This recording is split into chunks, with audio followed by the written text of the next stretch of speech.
Hey, what's up guys? Welcome back. One of the most asked questions that I get: how much and what does it take to swap my V6 Magnum to a Hemi?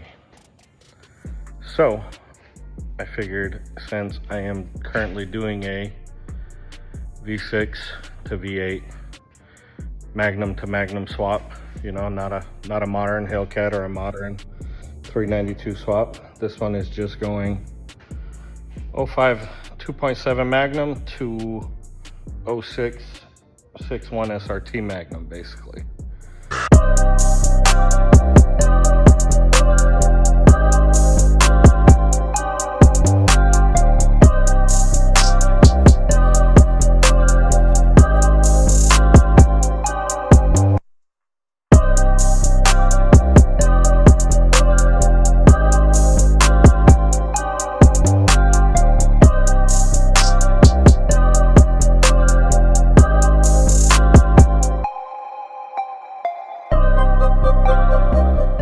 I have gone and fully stripped this thing down already for what all needs to come out. So basically what you got is, you got to pull out the whole drivetrain, the front subframe, suspension, motor, trans, radiator, everything.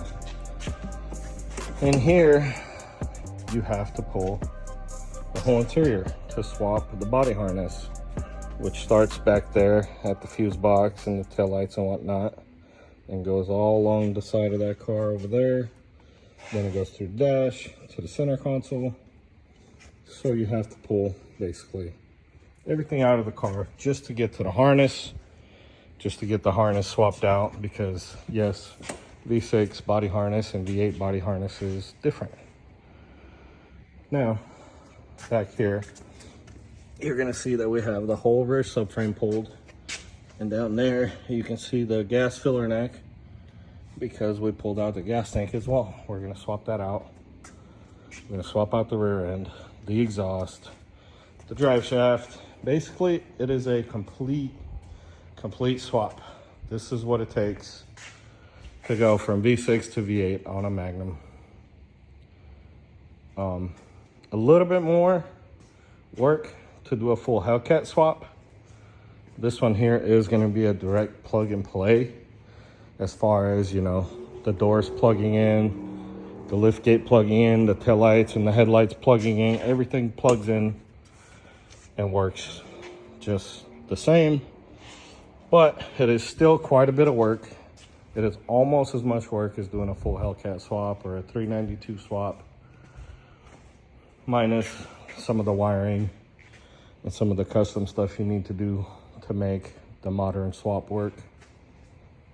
So I will let that be it for this one, and I'll show you guys the video of how it goes. Luckily for us, we have a complete donor vehicle basically for the 6-1 swap. This car here is getting a red-eye Hellcat swap done to it. So we are going to be reusing the complete swap out of this to put into here. So it does make life a little bit easier, since we have both vehicles right here. Gone ahead and stripped this one down already. Now we're just going to move everything from here to here, one piece at a time. So that does make life a little bit easier. But you can also buy all the parts you need, you know, not have a donor vehicle. But it's just easy for us to do it this way. Okay, 6-1 swap going back in. Just got to drop the car and bolt it on. Rear end is already bolted in, and we just got to do the gas tank.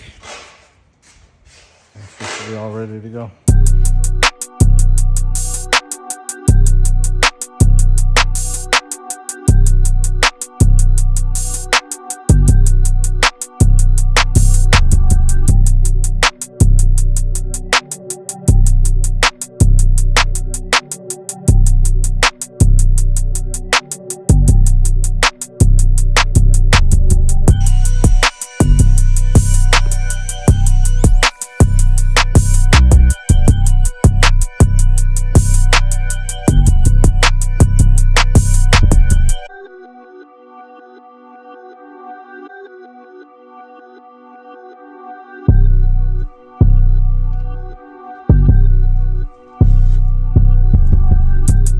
here she is, all done, put back together.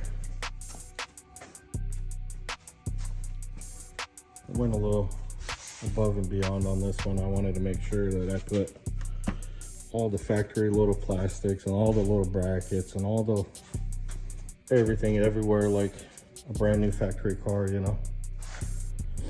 This is it. We're gonna be putting one of our new 14, 11 to 14 SRT style bumpers on this thing.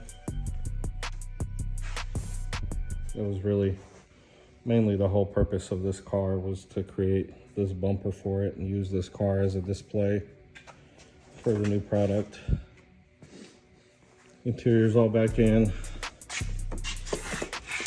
We just borrowed the seats from that purple car over there for now. We're having the original seats that came in here upholstered right now. All the purple stuff is going. Obviously that belongs to that car.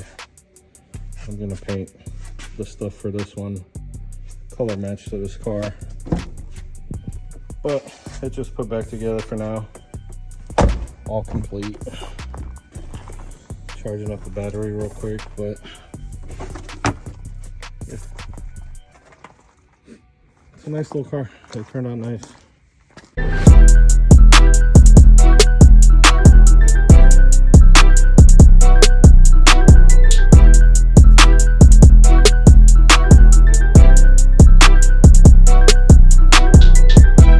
Alright, that's gonna wrap it up for this one. That is our version of how to do the V6 to V8 conversions.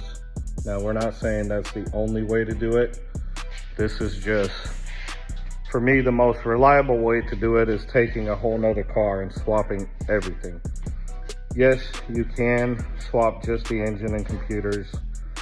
I've seen people do like conversion harnesses and whatnot, try to wire it all up, but that just calls for more problems. I think this way, if something goes wrong with the car, it's not functioning properly, you're gonna be able to say, hey, this is a SRT Magnum, and you're gonna be able to diagnose it a lot better than saying, well, it's got this part from this car and that part from that car, and it's got this conversion harness, and they had to change this computer to do this and that. It's really hard to keep a car reliable when you're piecing it together in a bunch of different foreign parts that don't go together well. But yeah, that's it. See you guys on the next one.